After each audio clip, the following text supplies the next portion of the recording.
SIR প্রক্রিয়ায় বৈধ ভোটারদের ইচ্ছাকৃতভাবে ভোটার তালিকা থেকে বাদ দেওয়ার অভিযোগে সোমবার কালিয়াচক এক বিডিও অফিসে ডেপুটেশন জমা দিল বাংলা পক্ষ। সুজাপুর বিধানসভার ভোটার তালিকা থেকে বহু ভোটারের নাম বাদ পড়েছে বলে অভিযোগ উঠতেই এলাকায় চাঞ্চল্য ছড়ায়। এ প্রসঙ্গে বাংলা পক্ষের নেতা রফিক আহমেদ অভিযোগ করে বলে, নির্বাচন কমিশন বিজেপির নির্দেশে কাজ করছে। তার দাবি, অন্যান্য রাজ্যেও এসআইআর প্রক্রিয়া চালু থাকলেও সাধারণ মানুষকে এভাবে হয়রানির শিকার হতে হয়নি।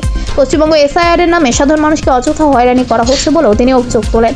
এছাড়াও রাজ্য সরকারের ভূমিকা নিয়েও প্রশ্ন তোলেন তিনি। বলেন, আমরা বাঙালিরা মুখ্যমন্ত্রী মমতা বন্দ্যোপাধ্যায়ের উপর ভরসা করেছিলাম, কিন্তু শুরু থেকে আমাদের শান্ত থাকতে ও লাইনে দাঁড়াতে বলা হচ্ছে।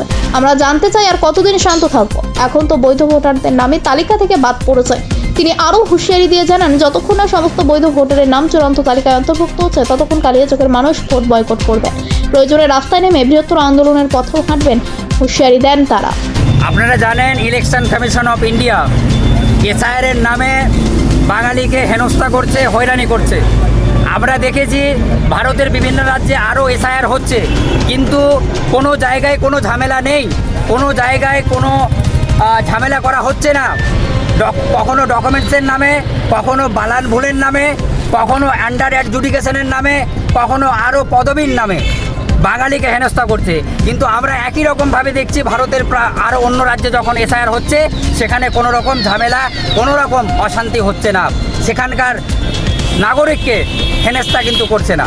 আমরা যত দেখছি তত পশ্চিমবঙ্গে আমরা দেখেছি বিজেপি বরংবার মালদায় সুকান্ত মজুমদার, শুভেন্দু অধিকারী এসছে এবং সুজাপুর বিধানসভাকে এক হাত নিয়েছে, বলেছে বিজেপি যে আমাদের ভোট দেয় না, সুজাপুর বিধানসভাতে আমরা ভোট পাই না।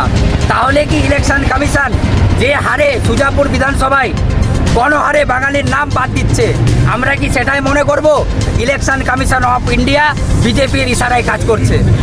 আমরা তো সেটাই মনে করব। এবং আমরা দেখতে পাচ্ছি যারা এই কালিয়াচকে শত শত বছর ধরে বাপ ঠাকুরদা শত শত বছর ধরে বসবাস করছে এবং এখানেই জন্ম, এখানে মৃত্যু, তাদের নাম বাদ চলে গেছে। আমরা বলতে চাই এই জ্ঞানেশ কুমারকে, যতটা আমাদের কালিয়াচকের সুজাপুরের মানুষের ডকুমেন্টস রয়েছে, আমি চ্যালেঞ্জ করছি শুভেন্দু অধিকারী, সুকান্ত মজুমদার, বিজেপির নেতাদের কেউ কাগজ নেই। আমি